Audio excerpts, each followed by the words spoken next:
ఇప్పుడు మనం ఆలోచించబోయే అంశం ఏంటంటే, దేవుడిని మనిషి వెతకాలా? మనిషినే దేవుడు వెతుకుతున్నాడా? చాలా జాగ్రత్తగా ఆలోచన చేద్దామండి అంశం. దేవుణ్ణి మనిషి వెతకాలా? లేదా మనిషే దేవుడిని వెతుకుతున్నాడా? అనడానికి మన వాక్యపటం చదువుకున్నాం. కీర్తనల గ్రంథము 33వ అధ్యాయము. కీర్తనల గ్రంథము 33వ అధ్యాయంలో ఒక మాట 13వ వచనం అండి. చాలా జాగ్రత్తగా నేను చెప్తాను, మీరు చూడండి. Page number 468. యెహోవా ఆకాశంలో నుండి కనిపెట్టుచున్నాడు, ఆయన నలుందరిని దృష్టించుచున్నాడు. తానున్న నివాస స్థలంలో నుండి భూలోక నివాసులందరి వైపాన చూచుచున్నాడు. ఆయన వారందరి హృదయములను ఏకరీతిగా నిర్మించిన వాడు. మీరు జ్ఞాపకం పెట్టుకోవాలి, దేవుడు, తండ్రి అయిన దేవుడు మనుషులందరిని ఏకరీతిగా నిర్మించాడండి. వన్ బ్రెయిన్, వన్ థాట్ అంటారు చూసారా? అలాగే ఒక్కటే మనుషులు శరీరాలుగా వేరువేరు, కానీ వాళ్ళ ఆలోచన, హృదయ ఆలోచనలు, మానసిక స్వభావాలు ఒకే రీతిగా దేవుడు కలిగించాడు అంటే మీరు మర్చిపోకూడదు. దేవుడు కలిగించిన దాంట్లో చెడును అని బెస్ట్ అనడు. నాలో నీలో ఏ ఒక్కరిలో ఏందది సాతాను స్వభావం అనగా చెడు స్వభావం లేకుండా మనందరినీ, యావత్ ప్రపంచం మీద ఆదాము నుంచి నేటి వరకు పుట్టుకొస్తున్న వారిని, భవిష్యత్తులో రాబోతున్న వారందరినీ ఒకే స్ట్రక్చర్ అండి, ఒకే స్ట్రక్చర్. ఏమండి, అందరిని ఏకరీతిగా నిర్మించాడు. మెంటాలిటీగా, క్యారెక్టర్ వైజ్గా, ఆత్మీయంగా. ఏమండి, అంతే, ఇంకేం లేవండి. చూడ్డానికి రూపులు వేరు, ఆకారాలు వేరుగా ఉంటాయి. అది వాతావరణ భౌగోళిక పరిస్థితులను బట్టి అంతే.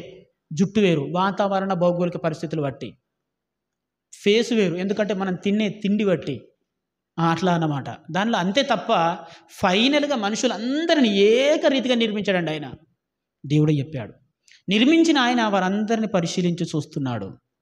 ఎందుకు నిర్మించాడు, మళ్ళా పరిశీలించి చూస్తున్నాడంటే ఎందుకు కారణం?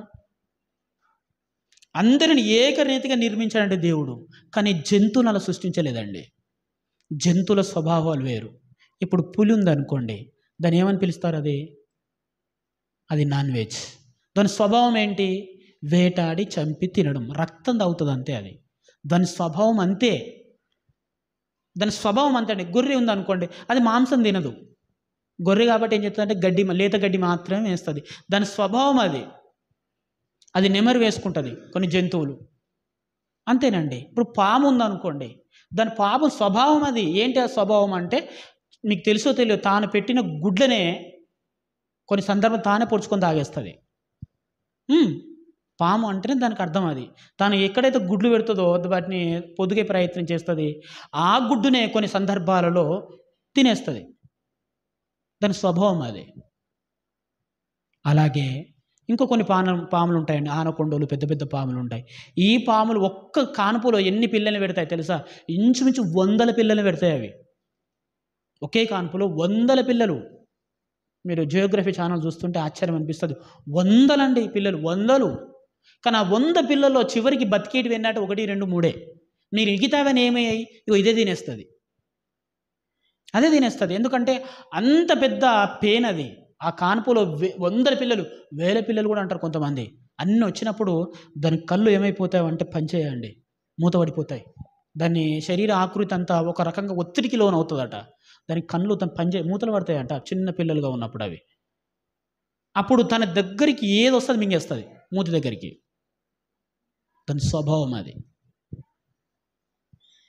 ఎందుకంటే పౌలు గారు కూడా ఒకసారి వాదించాడు, పక్షి మాంసం వేరు, మృగ మాంసం వేరు, భేదం ఉంది అని చెప్తాడు. కానీ మనుషులందరి విషయానికి వస్తే అందరిని ఒకే రీతిగా నిర్మించాడండి దేవుడు.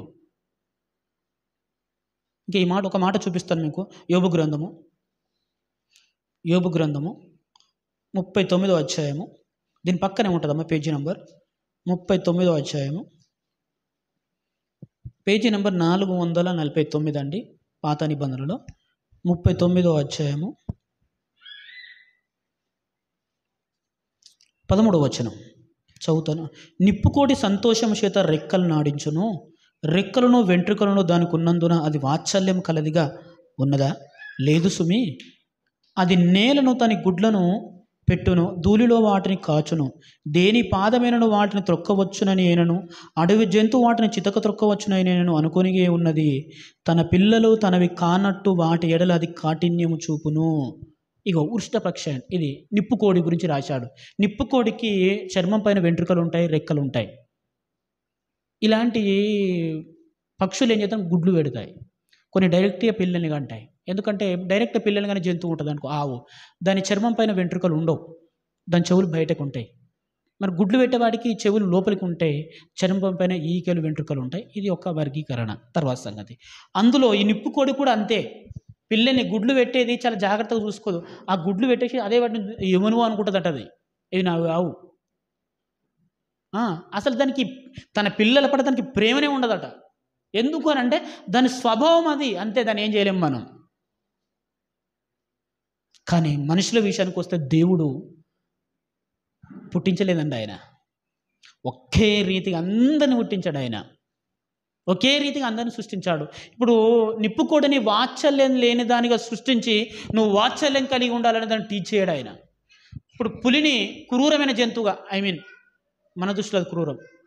పులిని అలా పుట్టించి నువ్వు అలా చంపకూడదు, నువ్వు అలా చంపకూడదని దాని పాట నేర్పడు ఆయన. దాని స్వభావం అది, అలా ఉండాల్సింది అంతే. కానీ మనిషిని మాత్రం నువ్వు పాపం చేయకూడదు అంటున్నాడంటే అది మన స్వభావం కాదని అర్థం. అందరిని ఏకహృదయంగా సృష్టించిన దేవుడు మనుషులందరినీ పరీక్షిస్తున్నాడు, పరిశోధిస్తున్నాడు, చూస్తున్నాడు. అసలు ఎందుకు చూస్తున్నాడు అంటే కీర్తనల గ్రంథం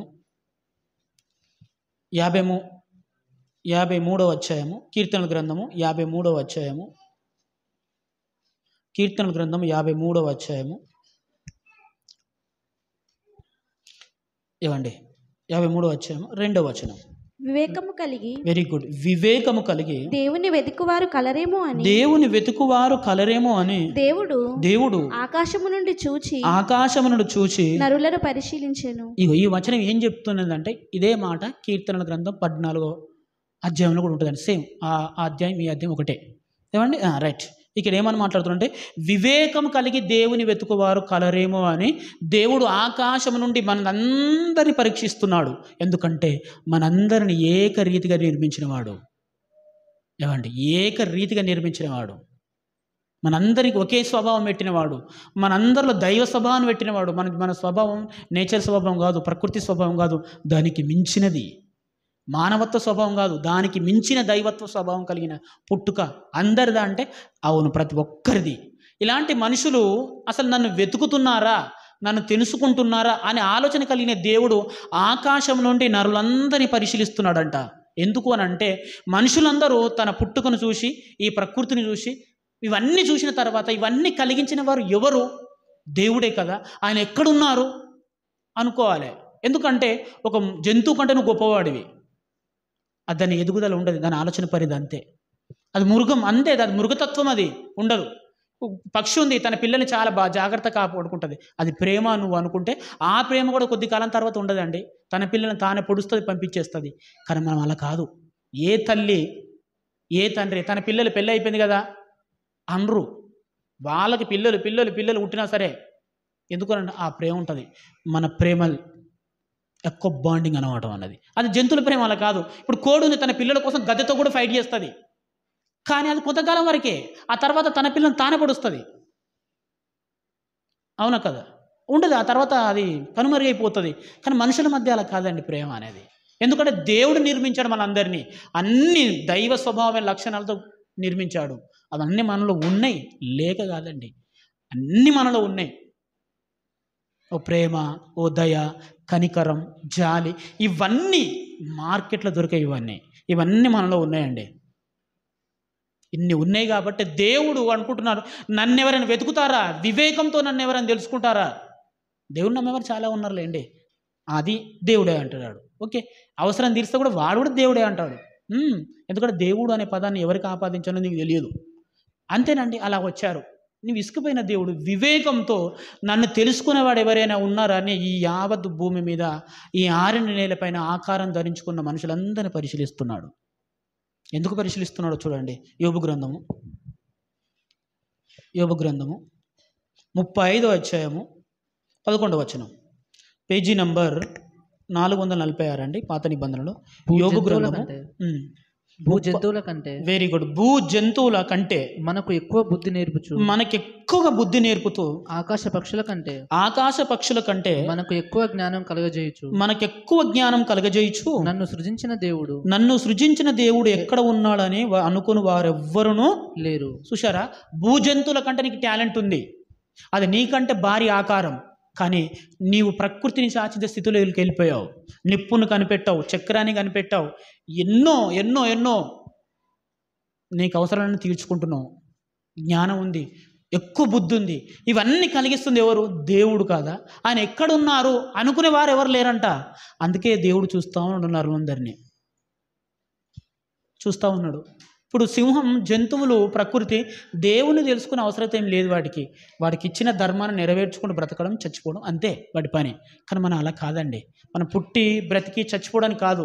ఈ బ్రతుకులో ఈ ప్రకృతి కంటే ఎక్కువగా మనల్ని ప్రేమిస్తున్నాడు, మన కోసం ఆలోచిస్తున్నాడు, మన అవసరతలు తీరుస్తున్నాడు. ఈ ప్రకృతిని మనకిచ్చాడు దేవుడు. ఈ ప్రకృతి పైనే మనిషికి అధికారం ఉంది.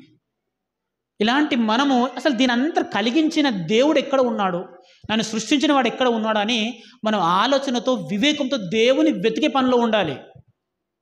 ఇదే మాట అపోస్తల కార్యములు కూడా పౌలు గారు రాశారు, లూకా గారు రాశారు అపోస్తల కార్యంలో. ఆయన పొలిమేరను నియమించను అని, ఒకే జాతి మనుషుల నుండి సృష్టించి అనే మాట రాశాడండి అక్కడ. ఎందుకంటే మనిషి వివేకంతో దేవుని వెతకాలి. ఇది మనిషికున్న కట్టడ. వెతకాలి, మనిషి అనే వ్యక్తి దేవుని వెతకాలి. ఇదే మాట మీకు ఇంకా అర్థం కావాలి అంటే 1 దినవృత్తాంతముల గ్రంథము పేజీ నంబర్ 348 పేజీ అండి, 348 పేజీ. 1 దినవృత్తాంతముల గ్రంథము 16వ అధ్యాయం 11వ వచనం. యెహోవాను 348 పేజీ.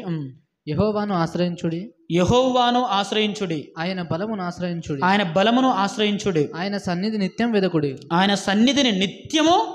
వెతుకుడి. ఇదే మాట సేమ్ యాజ్ టు మాట కీర్తన గ్రంథం 105 అధ్యాయంలో కూడా ఉంటుంది. చూడండి, కీర్తన గ్రంథము 105 అధ్యాయము 4వ వచనం. కీర్తన గ్రంథము 105:4. యెహోవాను వెతుకుడి, ఆయన బలమును వెతుకుడి, ఆయన సన్నిధిని నిత్యం వెతుకుడి. మనుషులకు దేవుడు నియమించిన కట్టడ, ధర్మశాస్త్రం నియమించిన కట్టడ అంటే ఏంటంటే, మనిషి నువ్వు దేవుని వెతకాలి, ఆయన నీతిని, ఆయన రాజ్యాన్ని నువ్వు వెతకాలి. మనిషిగా నీవు ఏదో జంతువులాగా పుట్టి పెరిగి బ్రతికి చావడం కాదు. పుట్టిన నీవు జంతువులతో నిన్ను పోల్చుకోకు. జంతువులకి నియమాలు నాకెందుకు అనకు, వాటికంటే నువ్వు గొప్పవాడివి. అది నీ కంట్రోల్లో ఉంది, నువ్వు దాని కంట్రోల్లో లేవు. ఇదంతా దేవుడు నీకు ఇచ్చాడు. నన్ను సృష్టించిన దేవుడు ఉన్నాడు. ఆయనను ప్రతి మనిషి తెలుసుకోవాలంట. ప్రకృతిని పరిశీలించావా, ఆయన నీకు అర్థమవుతాడు. కానీ నీకు ఏం పరిశీలించావంటే, జంతువుకు లేని నియమాలు నాకెందుకు అనే స్థితికి వెళ్ళిపోయాడు మనిషి. మరి జంతువు అప్పటి నుంచి ఇప్పటివరకు అలాగే ఉంది, కానీ నేను అలా లేను కదా అలా అని ఆలోచించారు. రైట్, గాలికి లేని కులం నాకెందుకు అనడు, మళ్ళా ఆ మాట అనడు. మళ్ళీ అవే ఎట్టి దేవుడి నుంచి దూరంగా అవే మాటలే తప్ప భూమికి లేని కులం నాకెందుకు అనడు. భూమికి అందరి పంట పంటనిస్తుంది కదా, నాకెందుకు ఈ కులం అని అనడు. నాకెందుకు ఈ మతం, నాకెందుకు ఈ స్టేట్, నాకెందుకు హెచ్చు తగ్గులు, అందరిని కలుపుకోదా మట్టిలనే కదా, పోతే సస్తే ఊరి చివరినే కదా. అప్పుడు ఆ మాటలు అనరండి. అన్న కొద్దిగా ఒక ఉత్తుత్తే అదంతా దేవునికి దూరం అవ్వడానికే, అంతే ఆ మాటలు మాట్లాడతాడు. కానీ ఇక్కడ ఏమంటున్నాడంటే, మనిషి నువ్వు దేవుణ్ణి వెతకాలి, నీ డ్యూటీ అది. అసలు మనిషిగా నువ్వు ఎందుకు పుట్టావు అంటే, ఆయన వెతకడానికి, ఆయన సన్నిధిని వెతకడానికే నేను పుట్టాము. దేవుణ్ణి మనమే వెతుకుతుండాలండి. ఆయన మనసును, ఆయన ప్రేమను, ఆయన స్వభావాన్ని, ఆయన లక్షణాలని, నన్ను కలిగించిన దేవుణ్ణి మనం వెతకాలి. ఎప్పుడు అంటే ఆయన మనం అర్థం చేసుకునే ప్రయత్నం చేస్తూ ఉండాలి, ఆయన గురించి చదివే ప్రయత్నం చేస్తూ ఉండాలి, ఆయన గురించి ఎక్కువ తెలుసుకునే ప్రయత్నం ప్రతిరోజు మనం చేయాలి. ఇది దేవుడు యావత్ మానవ జాతికి ఇచ్చిన కట్టడ. అంటే మనుషులనే దేవుని వెతుకమంటున్నాడు ఆయన పొలిమేరలు నియమించాడు, ఆకాశం హద్దులను నియమించాడు. నువ్వు దేనిలోనికే వెళ్ళు, దేవుడు ఉన్నాడని నీకు అర్థమవుతుంది. ప్రకృతి దేవుడు ఉన్నాడని చెప్తుంది, మన ఆ దేవుడు ఎవరు, ఆయన ఎలా చేరుకోవాలో చెప్పదు. ఈ ప్రకృతిని పరిశీలిస్తే, ఈ సృష్టిని పరిశీలిస్తే దేవుడు ఉన్నాడు అని అర్థమవుతుంది మనిషికి. ఖచ్చితంగా పరిశీలించడానికి నిస్వార్థంగా పరిశీలించిన వాళ్ళకి. మరి ఆ దేవుడు ఎవరు, ఎలా చేరుకోవాలో చెప్పేది బైబిల్. Okay, clear. రైట్, ఇంకొక ముందుకెళ్దామండి. జెఫన్యా గ్రంథము 2వ అధ్యాయం 3వ వచనం, పేజీ నంబర్ 773 పేజీ, పాత నిబంధనలో. జెఫన్యా గ్రంథము 2వ అధ్యాయం 3వ వచనం, పేజీ నంబర్ 773, పాత నిబంధన 773 పేజీ. దేశములో సాత్వికులై ఆయన న్యాయ విధులను అనుసరించుచు సమస్త దీనులారా యెహోవాను వెదుకుడి. ఇక్కడ కూడా అదే మాట చెప్తున్నాడు ప్రవక్త గారు. మీరు ఈ దేవుని వెతకాలి, మీరు దేవుని అర్థం చేసుకోవాలి, దేవుని గురించి మీరు వినాలి, దేవుని గురించి మీరు చదవాలి. ఆయనను వెతకండి. అడుగుడి మీకు ఇవ్వబడును, వెతుకుడి దొరుకును అని ప్రభు చెప్పాడు. చూసారా, ఈ మాటలు బట్టే చెప్పాడు ఆయన. మీరు మొదట నీతిని, రాజ్యాన్ని వెతకండి అని చెప్పాడు. చూసారా ప్రభు, ఈ మాటలు బట్టే చెప్పాడండి ఆయన. ఈ మాటలే, పాత నిబంధన చెప్పిన మాటలే ప్రభు మనకు అర్థమయ్యే రీతిలో బోధించారు ఆయన. వెతకండి, దేవుని వెతకండి. నువ్వు ఈజీగా కూర్చుంటే నీకు అర్థమయ్యే తత్వం కాదు దేవుంది. నువ్వే దేవుని అర్థం చేసుకోవాలి, నువ్వే దేవుని గురించి ఇంకా తెలుసుకోవాలి, ఇంకా పరిశీలించాలి, ఇంకా పరిశోధించాలి. ఆయన గురించి నువ్వు ఇంకా ఇంకా ఇంకా తెలుసుకోవాలి. వెతుకు, అన్వేషించు, పరిశీలించు, లక్ష్యం చేయి. నిర్లక్ష్యంగా ఉండకో, నిద్రపోయినట్టుగా ఉండకు, అనాసక్తిగా ఉండకు, నీకు నష్టం సుమా. మరి ఏం చేయాలి? నువ్వు దేవుని గురించి తెలుసుకోవాలి. ఆయన వెతకమంటే అదే సెర్చ్ అండ్ రీసెర్చ్, శోధన, పరిశోధన. ఇవన్నీ మనిషిగా మనం చేయాల్సినవి. దేవుడు అదే కోరుకున్నాడు. నన్ను వెతుకువారు కలరా అని చూస్తున్నాడు దేవుడు. కానీ ఆయన అందరూ ఎవరు వెతుకుతున్నారు అంటే చెప్పాడు ముందే స్టేట్మెంట్. కానీ వాళ్ళు నన్ను వెతికే పనిలో లేరు, ఏవేవో వెతికే పనిలో ఉన్నారు అనుకున్నాడు ఆయన. వాళ్ళు నన్ను వెతికే పనులు లేరు, నా గురించి తెలుసుకునే పనులు లేరు. నేను నియమించిన కట్టడాలు నేను మనిషిలో పెట్టాను, నేను మనిషిలో కొన్ని నియమాలు పెట్టాను. అవి మనలో ఉన్నాయి, అవి పుట్టుక నుంచి ఉన్నాయా, చచ్చేంతవరకు ఉంటాయి. కానీ వాటిని మనం చంపేశాం. కానీ మనుషులందరూ నన్ను వెతకాలని దేవుడు కోరుకున్నాడండి. ఇంకొక కఠినమైన మాట చూపిస్తాను మీకు. యెషయా గ్రంథము 55వ అధ్యాయము, యెషయా గ్రంథము 55వ అధ్యాయము, 6వ వచనం, పేజీ నంబర్ 616 పేజీ అండి. యెహోవా మీకు దొరుకు కాలమందు ఆయనను వెతుకుడి, ఆయన సమీపంలో ఉండగా ఆయనను వేడుకొనుడి. చూశారు, ఆయన దొరికే కాలం. ఆఫీసర్ కూడా ఒక టైం ఉంటుందండి. ఆ టైంని బట్టి ఆఫీస్కి వస్తాడు, ఆ టైం బట్టి వెళ్ళిపోతాడు. ఆ టైం కంటే ముందు వచ్చిన ఆయన ఉండరు, ఆ టైం అయిపోయిన తర్వాత వచ్చిన ఆయన ఉండరు. మంత్రులు కానీ అధికారులు కానీ వారు మనకు అవైలబుల్ ఉన్న టైం ఒకటి ఉంటుంది. హాస్పిటల్ ఉందనుకోండి, అక్కడ డాక్టర్ వచ్చే టైం కూడా ఉంటుందండి. ఆఫీస్ పని వేళలు అప్పుడు పోతేనే కదా ఆయన ఉండేది. ఆయన పోయిన తర్వాత పోయి ఇక్కడ ఎవరు లేరు ఆయన నిందించడానికి న్యాయబద్ధమైంది కాదు. అలాగే యెహోవా మీకు దొరుకు కాలమున ఆయనను వెతుకుడి, ఆయన మీకు దొరుకుతాడయ్యా. ఇదే ఆ కాలం. చచ్చిపోయిన తర్వాత నువ్వు దేవుని వెతకాల్సిన పని ఏం లేదు. పరిస్థితి అంతా తలకిందులైన తర్వాత నువ్వు దేవుని వెతకాల్సిన పని ఏం లేదు. ఫలితం నీ మీదకి వచ్చిన తర్వాత దాన్ని అనుభవించాలి తప్ప నువ్వు దానికి ఎదురెళ్ళి మాట్లాడవలసిన అవసరం ఏం లేదు. అప్పుడు చెప్తున్నాడు దేవుడు. ఈ ప్రవక్త కూడా ఏం చెప్తున్నాడు అంటే, మీరు దేవుని వెతకండి. నీకు నువ్వుగా దేవుని వెతకాలి, నీకు నువ్వుగా దేవుని గురించి తెలుసుకోవాలి, నీకు నువ్వుగా దేవుని గురించి చదవాలి, నీకు నువ్వుగా దేవుని పని చేయాలి. ఇది అండి పాత నిబంధన విధించిన శాసనం. అంటే మనుషులమైన మనం అందరం దేవుని వెతికే పనిలో ఉండాలి. ఇది చూశాడండి. ఆదాము నుంచి యేసుక్రీస్తు రెండో రాకడ వరకు ఈ ప్రపంచాన్ని చూశాడు ఆయన. వెతికే పనిలో లేరు, వెతుకుతున్నారు చాలా తక్కువ మంది అండి.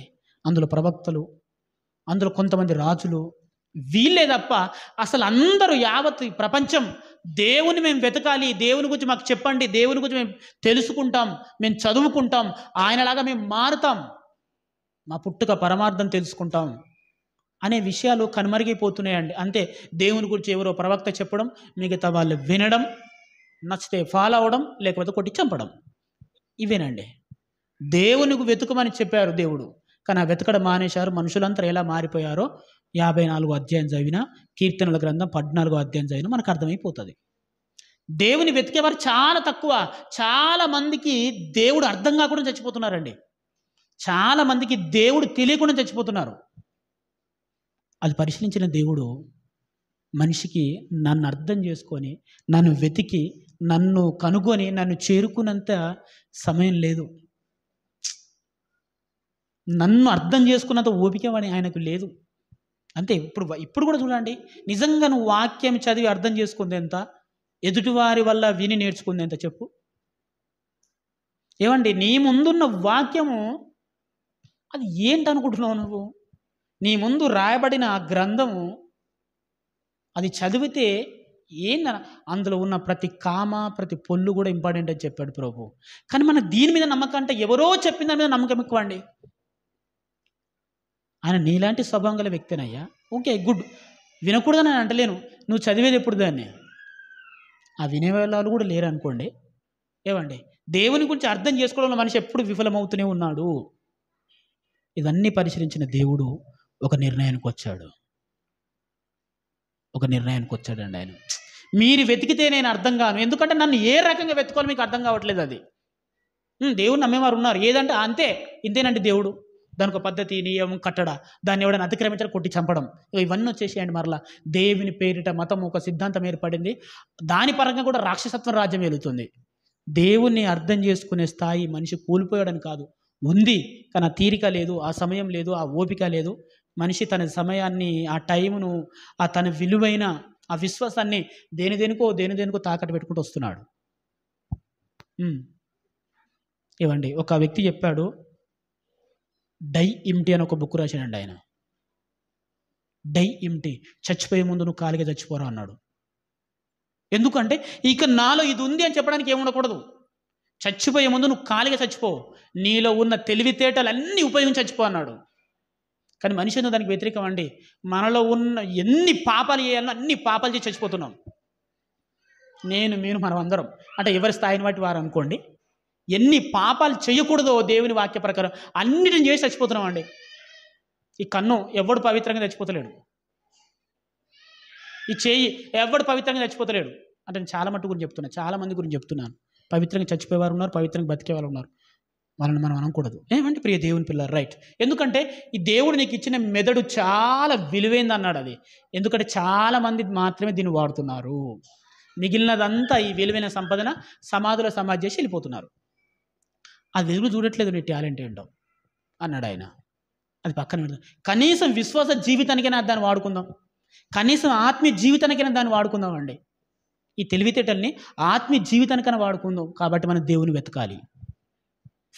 దేవుని వెతకడంలో మనిషి ఫెయిల్యూర్ అయిపోయాడు. కాబట్టి ఇదంతా ఆలోచించిన దేవుడు తన చట్టాన్ని తానే మార్చేశాడు. ఈ మనిషి నన్ను వెతకడు. అలా వెతకకపోవడం వల్ల నాకే నష్టం లేదు, ఆయనకే నష్టం. తరతరాలుగా నష్టపోతున్నాయి. వెతికిన అరకొరగా వెతికిన వాడు చెప్తే కూడా వాడు వినడు, అర్థం కాదు. కాబట్టి దేవుడు ఒక నిర్ణయం తీసుకున్నాడండి. మీరు నన్ను వెతికేంత ఓపిక లేదు, ఆ వెతికే మార్గం కూడా మీకు తెలియదు. కాబట్టి దేవుడే ఒక నిర్ణయం తీసుకొని వచ్చేసాడు. లూకా సువార్త 19వ అధ్యాయం 10వ వచనం. లూకా సువార్త 19వ అధ్యాయం 10వ వచనం అండి. కొత్త నిబంధన గ్రంథంలో లూకా సువార్త. Very good. నశించిన దానిని వెతికి రక్షించుటకు మనుష్య కుమారుడు వచ్చాను. చూసారా ప్రియ యేసు ప్రభు ఏం చెప్తున్నాడు అంటే, అసలు మీరు దైవాన్ని వెతకాలి, మీరు వాక్యాన్ని పరిశోధించాలి, మీరు దేవుని దగ్గరకు రావాలి, దేవుని సన్నిధిలో నిత్యము అదే పనిలో ఉండాలి. కానీ ఏమైపోయింది తెలుసా, మనిషికి అంత బిజీ, అంత ఓపిక లేదు, అంత సమయం లేదు. ఏమండి, చచ్చిపోవడానికి మాత్రం చాలా ఓపిక ఉంటుంది, సమయం ఉంటుంది. ఏమండి ప్రియ దేవుని పిల్లారా, రైట్. కాబట్టి దేవుడే ఇప్పుడు ఏం చేశాడంటే, నశించిపోయిన ఈ మానవ జాతిని వెతికి రక్షించుటకి ఆయన వచ్చాడు. మనం చేయాల్సిన పనిని ఆయనే చేశాడండి. నువ్వు నన్ను వెతుకవు, నేను నీకు అర్థం కాను, పక్కన పెట్టు అని మనల్ని వెతుకుతూ నశించిపోయిన ఈ మానవ జాతిని రక్షించుట కొరకు, మరలా తిరిగి నిర్మించుట కొరకు, స్వస్థత పరచుట కొరకు, మనందరిని తిరిగి పునరుత్థానం చెందించుట కొరకు యేసుక్రీస్తు ప్రభువు వచ్చేసాడండి. అర్థమవుతుందనంటే వాక్యం, ప్రభువే వెతుకుతున్నాడు మనందరినీ. ఇంకా మీకు అర్థం కావాలి అంటే యోహాను సువార్త 4వ అధ్యాయము 23వ వచనం. యోహాను సువార్త 4వ అధ్యాయం 23వ వచనం. అయితే యథార్థముగా ఆరాధించువారు ఆత్మతోనూ సత్యముతోనూ తండ్రిని ఆరాధించు కాలము వచ్చుచున్నది, అది ఇప్పుడును వచ్చే ఉన్నది. తన్ను ఆరాధించువారు అట్టి వారే కావాలనని తండ్రి కోరుచున్నాడు దగ్గర ఒక నంబర్ ఇచ్చాడండి, దానికి మీనింగ్ ఇచ్చాడు ఇక్కడ. అంటే దేవుడే వెతుకుచున్నాడండి మనుషులందరినీ. ఆయన వెతికే పనిలో నువ్వు లేవు కాబట్టి నిన్నే వెతుకుచున్నాడు ఆయన. ఆకాశమును పరిశీలించి ఎవరు యథార్థంగా బ్రతికేవారు, ఎవరు దయాగుణం కలిగి ఉండేవారు, ఎవరు, నేను మనుషులు ఇవన్నీ కలిగించాను, లేని వెతకట్లేదు ఆయన. మనలో దేవుడు పుట్టుక నుంచి కొన్ని మంచి వాల్యూలు పెట్టాడు ఆయన. వీటి ప్రకారం ఎవరు బ్రతుకుతున్నారని నిన్ను, నన్ను, ప్రతి మనిషిని క్రమం తప్పకుండా పరిశీలిస్తున్నాడండి ఆయన. పరిశీలిస్తున్నాడు, దేవుడే వెతుకుతున్నాడు. అవును, నేను పెట్టిన యథార్థత నీలో ఉందా, నేను పెట్టిన ప్రేమ గుణం నీలో ఉందా, నేను పెట్టిన దయాగుణం నీలో ఉందా అని. ఒకవేళ అది డ్యామేజ్ స్థితిలో ఉంటే, అది పడిపోయిన స్థితిలో ఉంటే, దాన్ని తిరిగి నిర్మించడం కొరకు యేసుప్రభుని పంపించాడు, పరిశుద్ధాత్మను పంపించాడు. ఆయనే వెతికే పనిలో ఉన్నాడు. మనం చేయాల్సిన పని ఆయన ఉన్నాడండి. ప్రభువా, నేను పాపం చేశాను, నాలో ఉన్న మంచి గుణం కోల్పోయాను, నన్ను క్షమించండి అని మనం ఆయన బతిమలాడవలసింది పోయి ఆయనే మనల్ని ప్రేరేపిస్తున్నాడు, నువ్వు తప్పు చేసావురా అని. అదే పరిశుద్ధాత్ముడు. ఆయనే నేను ఒప్పిస్తున్నాడు, నువ్వు తప్పు చేసావని. అరే నిజమే కదా అని జ్ఞానం ఉన్నవాడు అంటున్నాడు. మిగతోడైతే తప్పు చేశానా, తప్పంటే అనే ప్రశ్నించే స్థితిలో ఉన్నాడు. పరిశుద్ధాత్ముడు అంటే దేవుని ఆత్మతో మాట్లాడుతూ ఉంటాడనమాట. ఇది తప్పే కదా, అవును తప్పే అన్నవాడు, జ్ఞానం ఉన్నవాడు అంటాడు. అట్లాగా తమ్మి అన్నావంటే కథం, అంతేనండి. ఆయనే వెతుకుచున్నాడంట మనుషులని. ఎందుకంటే నువ్వు నన్ను వెతికేంత నీకు లేదు బిడ్డ. ఆయనే వెతుకుతూ వస్తున్నాడండి. ఆ వెతుకులాటలో దొరికిందే మనం. దేవుని స్తోత్రం చెప్పండి గట్టిగా, చెప్పండి, చెప్పండి అమ్మా. దేవునికి నువ్వు దొరికావంటే ఖచ్చితంగా నీలో ఏదో ఒక గుడ్ క్వాలిటీ ఉందని అర్థం. నీకు అర్థం కావట్లేదు. బయట ఉన్నంత మేధావులు అనుకుంటున్నాం మనం అందరం. కాదు. వాక్యానుసారంగా ఆలోచిస్తే దేవునికి ఆయన వెతుకులాటలో నువ్వు దొరికావంటే బెస్టే. నువ్వు ఆయన వెతుకులాటలో నువ్వు దొరికావంటే నీలో ఖచ్చితంగా నీకు తెలియని అద్భుతమైన శక్తి అది నీలో ఉంది. అది యథార్థత అయ్యుండొచ్చు, ప్రేమ అయ్యుండొచ్చు, సమాధానం అయ్యుండొచ్చు, మంచితనం నీలో ఉన్నదయ్యా. ఉంటేనే నువ్వు దేవుని దొరికావు. నిజం చెప్తున్నాను. లేకపోతే నువ్వెలా దొరుకుతావు దేవుడికి?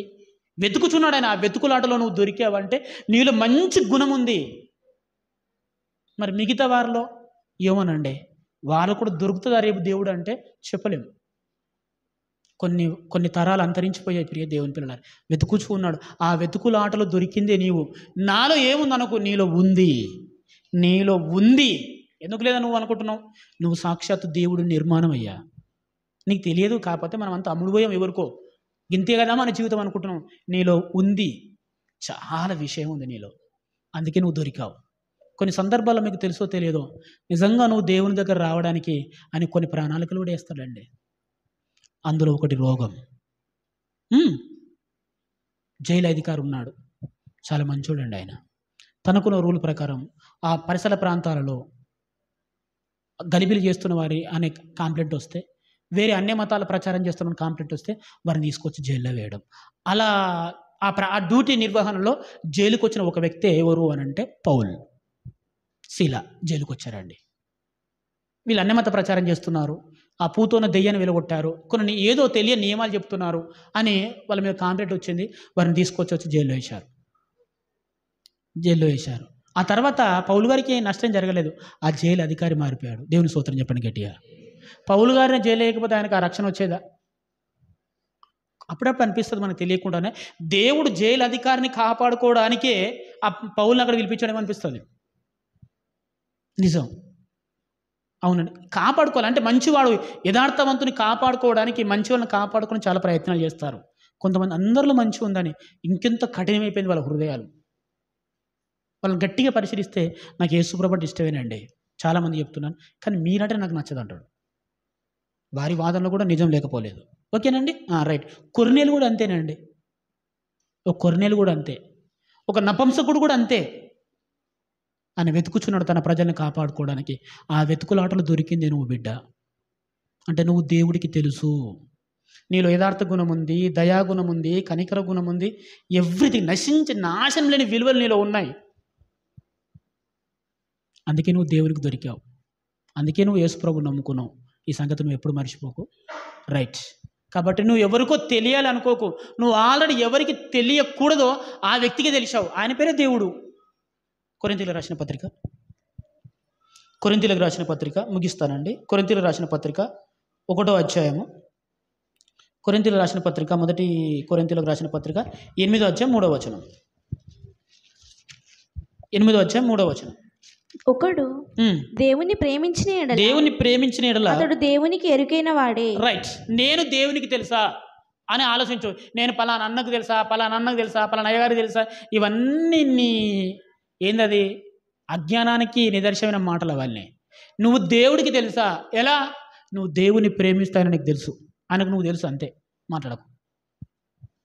ఆయన నీకు తెలుసో తెలియదో పక్కన పెట్టు, కానీ నీలో కనుక ఆ ప్రేమ గుణం అనేది ఉంటే, నీలో కనుక యథార్థ గుణం అనేది ఉంటే, నీలో కనుక మంచితనం అనేది ఉంటే, నువ్వు ఆయనకు తెలుసు. నిన్ను కాపాడుకోవడానికి ఆయన చాలా ప్రయత్నాలు చేస్తున్నాడు. ఏమండి, అందులో దొరికిన వాళ్ళమే మనం అండి. పేతురు రాసిన పత్రిక, మొదటి పేతురు రాసిన పత్రికలో ఇంకో షాకింగ్ న్యూస్ కూడా చూపిస్తాను. మొదటి పేతురు రాసిన పత్రిక 5వ అధ్యాయము ముగిస్తాను, అయిపోయింది. మొదటి పేతురు రాసిన పత్రిక 5వ అధ్యాయము 7వ వచనం.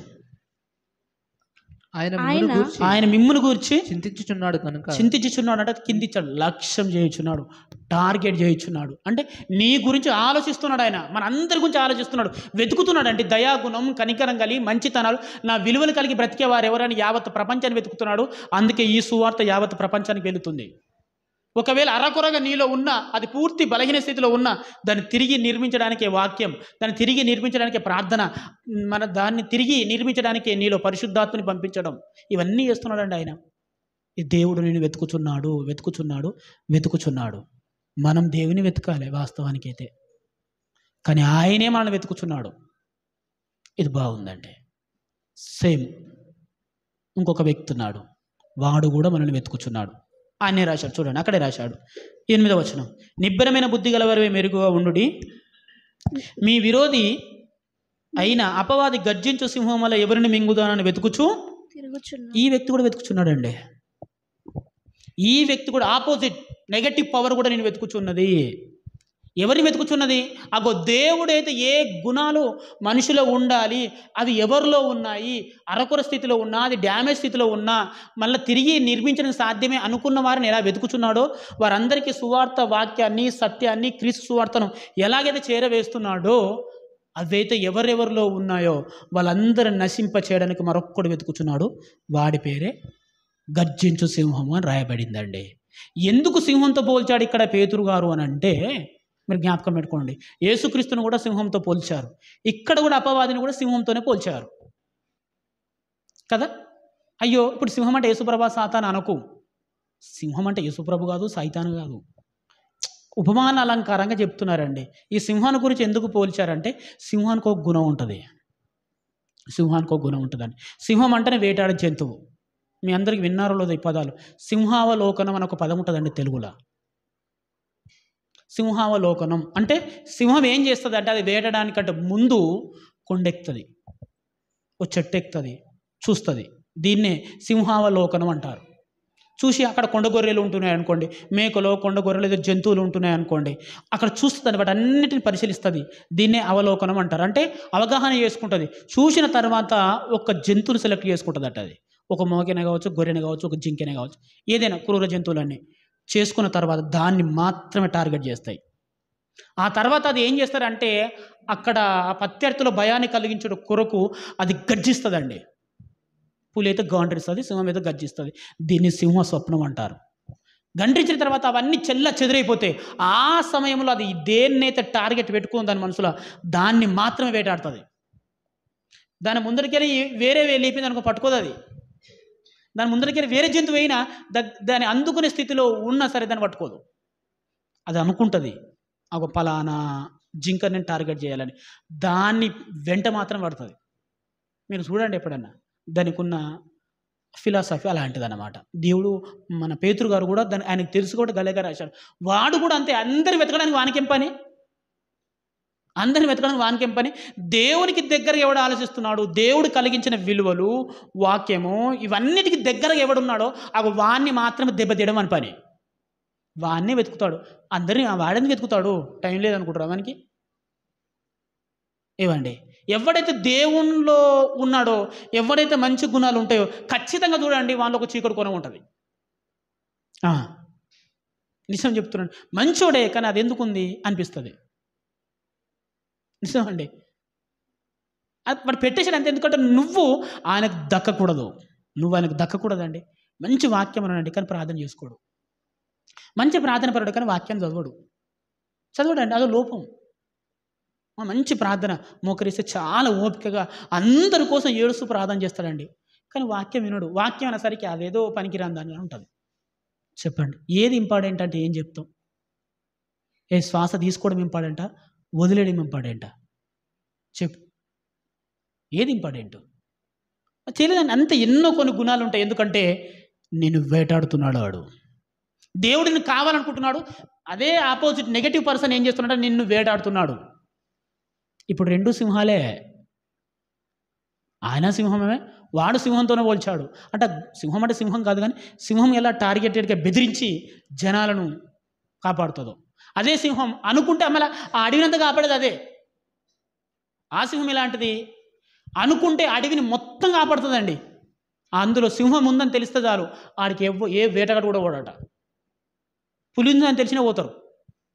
సింహం తన గాండ్రింప, తన గర్జన అలా ఉంటుంది. అది అడవిని అంతా కాపాడేది అదే. అడవికి మృగరాజు కూడా అదే, మళ్ళీ వేటాడేది కూడా అదే. అంటే రెండు విభిన్న స్వభావాలు చెప్పడానికి అలా పోల్చారు. కాబట్టి ప్రియ దేవుని పిల్లలారా, దేవుడు నిన్ను వెతికాడు కాబట్టి నువ్వు దేవునికి దొరికావు. దేవుడు నిన్ను వెతికాడు కాబట్టి నువ్వు వాక్యం వినడానికి వస్తున్నావు. నీకు అర్థం కావట్లేదు. దేవుని ఆలోచనలో నీవు ఉన్నావు, నేను ఉన్నాను, మనం అందరం ఉన్నాం. కానీ బాప్తీసం తీసుకున్నప్పుడు మంచితనం, ఎందుకో ఆ దీనత్వం రాను రాను దెబ్బైపోయిందండి. ఎందుకంటే మనల్ని చంపడానికి, మనల్ని వేటాడడానికి స్లో పాయిజన్ ఇస్తున్నాడు ఎవడో మనకు. స్లోగా ఎక్కించాడు నీకు విషయాన్ని, స్లోగా, అది చాలా లేట్గా పనిచేస్తుంది. ఇది మీకు తెలియాలంటే ఇజ్రాయెల్ దేశంలో ఒక సీక్రెట్ ఏజెన్సీ ఒకటి ఉంటుందండి, దాని పేరు మోసాద్. మన దగ్గర ఏమో NIA అని ఒకటి ఉంటుంది, సీక్రెట్ ఏజెన్సీ వీళ్ళు. ఈ మోసాద్ వాళ్ళు ఎలా ఉంటారంటే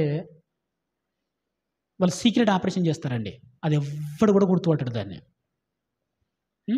ఇజ్రాయెల్ దేశం పైన చుట్టుపక్కల ఉన్న హమాస్ లేకపోతే కొన్ని ఇస్లాం కంట్రీస్ వాళ్ళు ఆ దేశాన్ని ఎప్పుడైనా సరే అక్కడ లేకుండా చేయాలని వాళ్ళ టార్గెట్. మా దేశాన్ని మేము కాపాడుకోవాలి, ఇది మా వాగ్దాన భూమి అనేది వీళ్ళ టార్గెట్. ఎప్పుడు రక్తపాతం జరుగుతూనే ఉంటుంది ఆడ. ఈ మోసాద్ అనేది ఏం చేస్తుందంటే ఒకసారి ఆపరేషన్ చేసింది. ఆపరేషన్ చేస్తే అక్కడ ఉన్న, ఎందుకంటే హిజబుల్లా ఇంకా చాలా టెర్రరిస్ట్ గ్రూప్స్ ఉంటాయని వందల కొద్దీ, వీళ్ళు ఒక్కరే పాపం. ఈ టెర్రరిస్ట్ గ్రూప్లో ఒకడు, వాని పేరు హైత్ అనుకుంటా, వాడు ఏం చేశాడంటే ఈ ఇజ్రాయెల్ దేశంలో మంచి కమాండర్ లేపేశాడండి వాడు. ఆయన ఎవరో కాదు, ఇప్పుడు ఇజ్రాయెల్ ప్రధాని నెతన్యాహు ఉన్నాడు చూసారా, వాళ్ళ ఫ్రెండ్, వాళ్ళ తమ్ముడే, వాళ్ళ అన్ననే చంపేశారు వాళ్ళు. ఎలాగైనా సరే వాడిని లేపేయాలి. వాడు మామూలు పర్సన్ కాడు, వానికి ప్రపంచవ్యాప్తం గుర్తింపు ఉంది. వాని కనుక మనం డైరెక్ట్ అటాక్ చేసామనుకోండి, ఈ మిగతా వాళ్ళంతా ఒకటైపోతారు. ఒకటైపోయి మన మీదకి ఎప్పుడైనా దాడి చేయొచ్చు అని వాళ్ళు సీక్రెట్గా ఆపరేషన్ చేశారు. ఆ సీక్రెట్ ఆపరేషన్ పేరు ఏంటంటే టూత్పేస్ట్. టూత్పేస్ట్ అండి. వానికి ఎవరైతే ముఖ్య అనుచరుడు ఉన్నాడో వాని పట్టుకున్నారు. ఏం చేశారో తెలియదు వాని పట్టుకున్నారు. వాడు ఏ టూత్పేస్ట్ అయితే వాడతాడో, వాడు ఏ సబ్బేతో వాడతాడో అవి వీళ్ళు ప్రొవైడ్ చేశారండి. వీళ్ళు ఎందుకంటే వాళ్ళు సేమ్ ఉంటారు, వాళ్ళు సున్నతి చేసుకుంటారు, వీళ్ళు సున్నతి చేసుకుంటారు, సేమ్ మనుషులు చూడడానికి ఒకేలాగా ఉంటారు ఇద్దరు. అది ఎవరు గుర్తుపట్టలేదండి. పాపం ఆయన అదే టూత్పేస్ట్ రోజు దోముకుంటున్నాడు, అదే సబ్బు రోజు వాడుతున్నాడు. 2 నెలల తర్వాత హాస్పిటల్కి వెళ్ళాడు. అక్కడ ఇరాన్లో డాక్టర్ బాగా పరిశీలించారు. ఈయన మీద విషప్రయోగం జరిగింది అన్నారు. ఏమంటే కష్టం అండి, చచ్చిపోతాడని చెప్పారు. అన్నట్టుగానే చచ్చిపోయారు. అందరు ఏమనుకున్నారంటే విషప్రయోగం జరగడం వల్ల ఎందుకన్నా ఫుడ్ ఎఫెక్షన్ అయింది, ఇంకేదో ఎఫెక్షన్ ఉంది అనుకున్నారు. ఈ సీక్రెట్ని బయట పెట్టింది అమెరికాలో ఒక రైటర్ ఉంటారండి, ఆయన పేరు రిచర్డ్ ఫోల్ అనుకుంటా. ఆయన ఏం చేశాడంటే అసలు వాడు ఎలా చచ్చాడు అని పరిశీలన చేశాడు. అసలు విషయం బయటకు వచ్చింది. దేవుని స్తోత్రం చెప్పండి గట్టిగా. అస్సలు విషయం బయటకు వచ్చేసింది. లేదు వాడు మామూలుగా చావలేదు, వాని మీద విషప్రయోగం చేసింది ఎవరంటే ఈ మోసాద్. అప్పటి నుంచి మోసాద్ అంటే భయం. మొన్న వీడు హమాస్ చచ్చిపోయారండి, ఇక్కడ ఇరాన్లోనే. వాడు అక్కడికి వస్తాడని వాడు 3 నెలల ముందే కనిపెట్టారట వాళ్ళు. 3 నెలల ముందే 3 నెలల ముందు అక్కడి సరే వాడిని లేపేయాలి. వాడు హమాస్ను సృష్టించిన వాడే. హమాస్ యొక్క ముఖ్య ఉద్దేశం ఏంటంటే ఇజ్రాయెల్ దేశాన్ని ప్రపంచ పటాన్ని తుడిచిపెట్టడం. వాళ్ళ టార్గెట్ అది. వాళ్ళ ఏమే అది, ఎంత మంది చచ్చిపోయినా పర్లేదు, ఎన్ని బాంబులు వేసినా పర్లేదు, ఆ దేశాన్ని ప్రపంచ పట్టం నుంచి తుడిచిపెట్టాలి. వీళ్ళ కాన్సెప్ట్ ఏంది, మనకి విరుద్ధంగా ఎవడు ఆలోచిస్తే వాళ్ళని లేపేయాలి, అంతే. ఆ వర్గపోరాటం జరుగుతుంది. వాడు ఇరాన్ దేశంలో, ఇజ్రాయెల్ దేశానికి ఇరాన్ దేశానికి చాలా దూరం అండి, 1000 కిలోమీటర్ల దూరం. అక్కడ వాడు ఎక్కడైతే వాడు ప్లాన్ చేసుకుంటాడో, ఎక్కడైతే వాడికి నివాసం ఏర్పాటు చేస్తాడో ఆ బిల్డింగ్ అని పెట్టారు. అందులో ఒక బాంబు ఏర్పాటు చేశాడండి.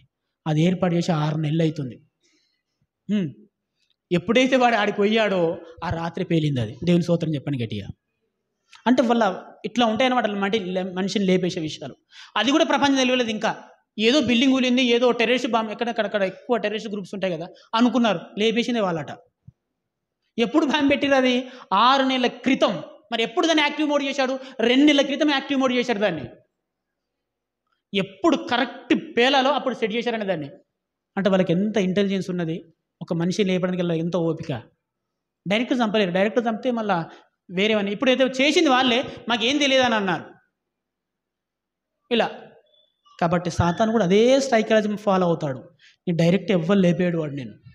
నీకేం ఎక్కించకూడదో అది ఇచ్చేస్తాడు నీ చెవులకు, నీ హృదయానికి. అంతే, నువ్వే చచ్చిపోతావు క్రమక్రమంగా. వాడు నేను చంపేయాలనా? చూడు, గతంలో ఉన్న విశ్వాసం నీకుందా? గతంలో చేసే పని నీకుందా? గతంలో చేసే ప్రార్థన జీవితం నీకుందా? దేవుణ్ణి ప్రేమించే తత్వం నీలో ఉందా? కనుమరుగైపోతుంది.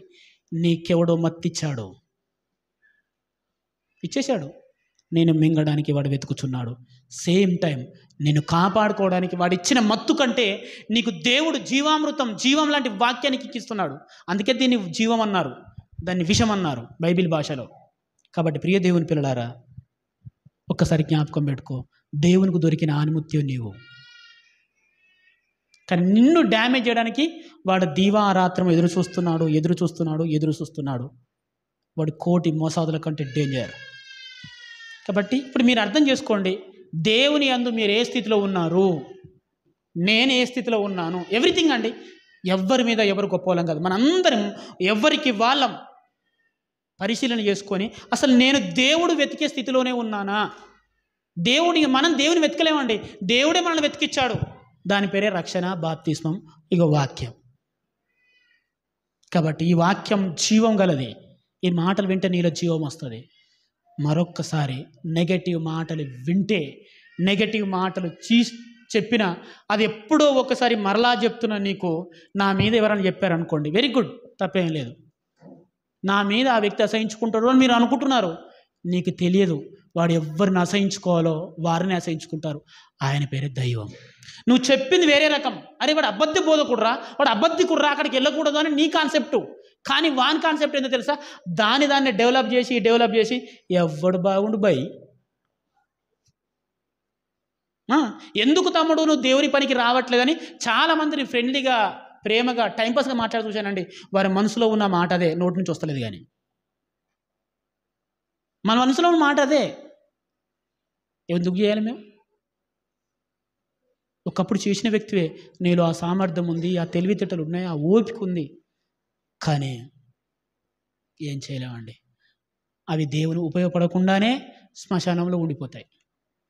ఉన్నాయండి మనలో దేవుని కోసం ఎదుర్కొనే దమ్ము ఉంది, దేవుని కోసం బ్రతికే తత్వం ఉంది, దేవుని కోసం బోధించే టాలెంట్ ఉంది. ఏదైనా దేవుడి కోసం మనం చేయగలం. కానీ ఏంటో తెలుసా, ఈ సామర్థ్యాన్ని అంతా చచ్చి సమాధి చేసి వెళ్ళిపోతామండి. అంతకు మించి ఇంకేం మనం చేయలేం. అందుకని ఏ ఒక్కరి మీద కూడా మామూలుగా వాక్యం మీద అవగాహన ఉన్న వాళ్ళకు, ఈ వ్యక్తిని మనం డ్యామేజ్ అయినా రేపు నిలబడతారన్న వారి దగ్గర మాత్రమేనండి. వేరే వాళ్ళ గురించి, వేరే వాక్యం ఇలా బోధిస్తున్నారంట అని వారి గురించి అరకొరగా మాట్లాడే ప్రయత్నం చేస్తాను. వారి దగ్గర మాత్రమే, అరే ఇది కరెక్ట్ కాదు కదా, ఇలా చెప్పకూడదు కదా అని వారి దగ్గర మాత్రమే అంటారు. అందరి దగ్గర నా ప్రాణం పోయిన అన్ను. దేవుని సేవకులు, ప్రభునందు విశ్వాసి అలా మాట్లాడకూడదు, ప్రేమించాలి, ఇలా చెప్తానండి. ఎందుకంటే వాని బలహీనత నాకు తెలుసు. కాస్తకు అవగాహన ఉన్నవాడు, అవి డ్యామేజ్ అయినా సరే రేపు నిలబడతాడు అనుకున్న వారి దగ్గర మాత్రమేనండి ఆ కాస్త కూస్తో 1 మినిట్ కొంచెం పర్వాలేదులే, కరెక్ట్లే అని అంటాను. మిగతా వారి దగ్గర ప్రాణమైన మాటలు అన్ను. ఎందుకంటే సాక్షాత్తు వాని విశ్వాసమే రేపు డ్యామేజ్ అవుతుంది. అది నాకు తెలుసు. భవిష్యత్తు చూస్తాను, ఒక 10 ఏళ్ళ తర్వాత వీళ్ళు ఎలా ఉంటాడు అనేది. కానీ ఏం చేద్దాం ప్రియ దేవుని పిల్లలారా, మీలో ఉన్న శక్తి, సామర్థ్యాలు, భక్తి, ప్రతిభ, పాఠవాలన్నీ సమాధి చేసి వెళ్ళిపోతారండి.